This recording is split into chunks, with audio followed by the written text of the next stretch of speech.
walking with a wider gait pattern, right?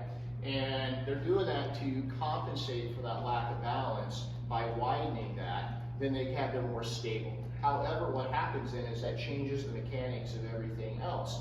Now, the knee, the hip, the ankle, even the lower back is not moving the way it's meant to do. And the minute we start compensating, we start creating other problems too.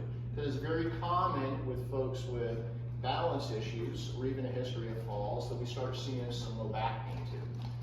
Sometimes we'll see some hip pain, hip bursitis, all of those things kind of go hand in hand with folks that have balance issues. The other pattern that we see is we see a change in a person's gait pattern in their speed, their step length, and their step height. So as they become more unsteady, we start slowing down our gait pattern. When we start slowing down our gait pattern, it's not merely that we're walking slower, we're actually changing the length of each step. And we're changing that length, and not only that, but then we're changing the height of the step.